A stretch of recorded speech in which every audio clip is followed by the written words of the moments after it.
We have some big news right now. Donald Trump's tariffs on China are impacting farmers the most, and many of them have buyer's remorse for even voting for Donald Trump in the first place. One of the top products that is tariffed is the U.S. soybean, and U.S. soybean exports, according to CNN, are now subject to a total tariff of 135% because of the 10% tariff imposed in March, along with the 125% tariff announced last week. If you recall, back in 2018, the winner of the first U.S.-China trade war wasn't U.S. farmers, but rather Brazil, because Brazil became the world's leading soybean exporter. And since then, exports to China have grown 280%, while U.S. exports have remained flat. Many soybean farmers in the Midwest actually voted for Donald Trump. They come from states that are red states that voted for Donald Trump consistently, both in 2016 and in 2024. And Trump had long promised exemptions or support for farmers, but they haven't received any bailouts just yet. And some are now even having buyer's remorse because their businesses are going to suffer because they can't export the number of soybeans that they were before. As always, I'll do a full breakdown on my Substack, link to my bio, so subscribe for free and follow along for all the news you need to know about.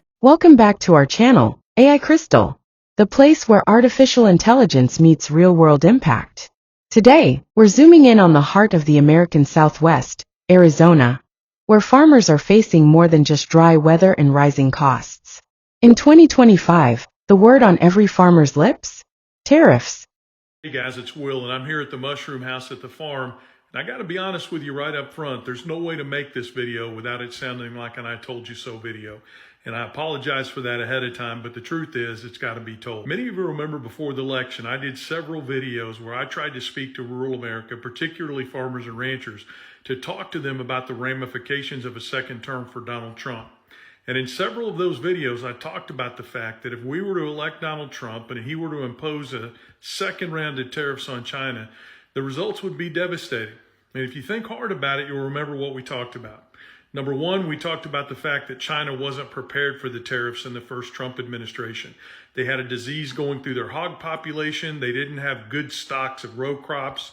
So they were caught off guard. And they had to continue to buy some American pork and some American row crop products in order to survive the tariffs, especially the time of C-19. But we also talked about what's happened since then. The Chinese no longer have a disease going through their pork population, and they're well stocked in pork. And in addition to that, they've reached out to South America and made best friends with the governments of Brazil and Argentina.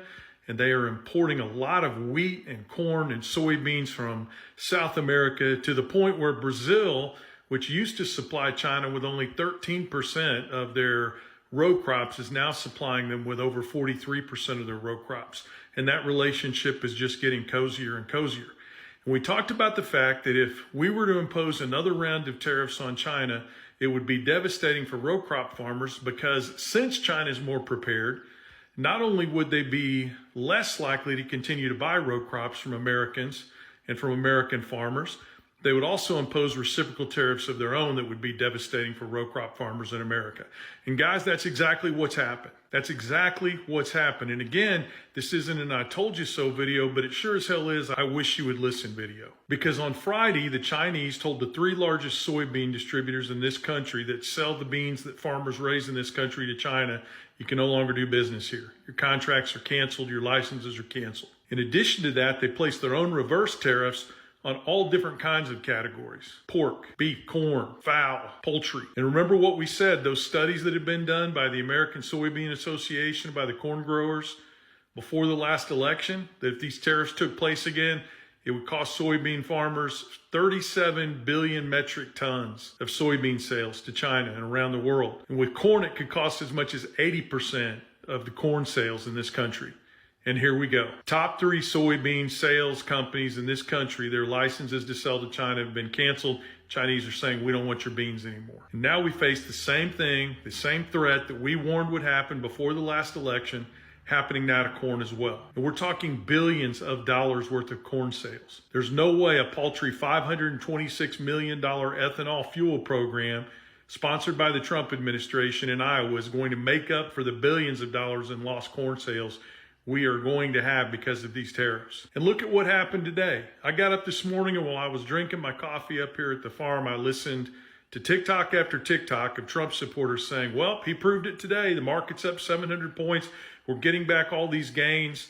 All these countries are coming to the table. And then what did we learn? When they asked the White House, you're claiming China wants to make a deal. Have you talked to China? No, we haven't. Have they said what kind of a deal they want? No, they haven't. Well, you're claiming South Korea wants a deal. Have you talked to them? Yes, we have. Have they talked about what kind of a deal they want? No, they haven't. And the truth of the matter is the market saw bullshit. And then what did the White House do? This afternoon, they announced that they're going to impose 104% tariffs on China, and the market lost every single one of the gains that it gained earlier today because there's chaos in the marketplace. People do not know how to plan for this, and this administration is woefully unprepared to do battle with the Chinese. I'm just telling you guys, this administration, when it comes to agriculture and rural policy, they're not playing chess. They're not playing checkers. They're sitting in the corner playing with themselves. There's no other way to put it, because everything they're doing from a policy perspective and an action perspective is failing.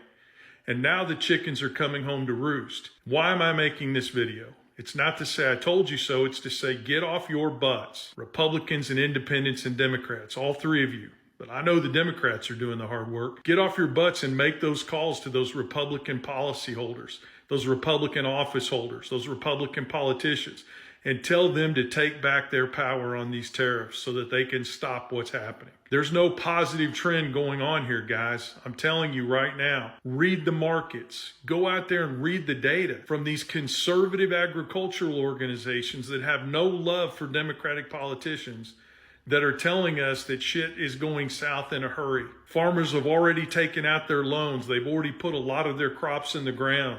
If there are no sales and there are no subsidies, it will be too late for small farmers and ranchers. So get up, Republicans. You Republican farmers, get up and make those calls. Don't allow your cattlemen organizations to speak for you. Don't allow the Farm Bureau to speak for you. You make the calls yourselves to these politicians that you voted for and tell them you expect them to take their power over these tariffs back and to stop this freight train before it goes off the cliff. Because left to their own devices, this administration is not going to stop it. That's your call to action. Will you heed it? I don't know, but I hope so. Because if you don't, J.D. Vance and all of his friends at Acre Trader are going to make a hell of a lot of money come the end of this year when the harvest comes in and there's no place to sell it. I have some late breaking news. Many soybean and corn farmers in the Republican-leaning states of Iowa and Minnesota have warned the White House that the increased cost of their exports due to Trump's tariffs could drive them absolutely out of business. And folks, I am not making this up. This is absolutely big news. China hiked levies on imports of all U.S. goods, while dismissing the U.S. tariff strategy as a joke. The problem is now that Brazil and China, the delegations, will talk as Brazil emerged as the beneficiary from the existing Chinese tariffs. And this is on farm imports, which pushed Beijing to seek new agriculture suppliers. So basically, Brazil's going to pick it up a notch, and America's going to lose the American farmers. If this app happens to go away, you can find me on my YouTube channel, Mike Sipple 21. Our new trade policy will also be great for the American farmer. I love the... No, the hell he doesn't. During the last trade war, we saw an increase in farm bankruptcies. We lost 90% of our soybean sales the week the tariffs went on. And that was just playing FAFO in one country. Now the whole world's tariff. I dropped my phone. Soybeans are currently down 28 today. Corn was leaking lower about 5 to 7 cents, and now it's looking at like it's 2 to 1 penny across the board. Crude's down to $61.99, which means no drill, baby, drill. Live cattle are down 4, feeder are down 6. Hogs are down 3, cotton's down almost 3, and the dollar can't decide if it wants to be weaker or stronger. Trump doesn't love the American farm. He doesn't understand how tariffs work. As I used a pair of spare underwear to dry myself off in the gym shower this morning because I forgot my towel, I thought my day was starting off on a low. But then I got an email from one of our major farm suppliers telling us that due to Canadian tariffs, prices were going up by 25% effective immediately. This supplier is critical to our farming operation. We have no other alternatives outside of Canada. And so that means it'll increase our total cost of production this year by 10 to 15%. When Trump was announcing the tariffs, he told farmers to, quote, have fun, but let me tell you, we're not having fun. The American first policies are actually billionaire first, and the only people being made great are oligarchs and far-right Christian nationalists. We're supposed to have freedom of religion under the Constitution, but none of us are free from the cult-like religion of MAGA. I know that my farming profession has a stronghold gripped by the MAGA cult, and just by posting this, I'll be called a soy boy or whatever else. Every day I already receive thousands of angry comments just because I spoke out and said that if you still like Trump, you must be like Donald Trump, and that Zelensky is more of a hero than Putin. The fragility of the MAGA cult's absolutely astounding. But we have to speak up, because it turns out that patting myself dry with underwear was not a low point in my day, but just foreshadowing. Because as economic times get tough and as things get harder and supplies get rarer, we're all going to have to come up with creative solutions just to make ends meet. It's time to admit that the Trump experiment didn't work. Leave the cave, reject confirmation bias, and we need to come together to start healing America. It's time. For generations, Arizona's farmers have worked the land, growing cotton, lettuce, citrus, and dairy. But this year, the economic storm clouds rolled in fast, not from the skies, but from Capitol Hill and overseas markets. In early 2025, the U.S. government implemented a new wave of retaliatory tariffs targeting countries that had previously imposed restrictions on American tech exports. In response, countries like China, Mexico, and the EU slapped heavy tariffs on U.S. agricultural products, including those grown right here in Arizona. For small and mid-sized farmers in Arizona, this is more than just economic jargon. It's heartbreak. Export prices have plummeted, surplus crops rot in warehouses, and some families are being forced off land that's been in their name for generations. In places like Yuma and Pinal counties, you can see the toll. Tearful farmers at town halls, slashed planting budgets, and community banks tightening credit. It's not just a crisis, it's a reckoning.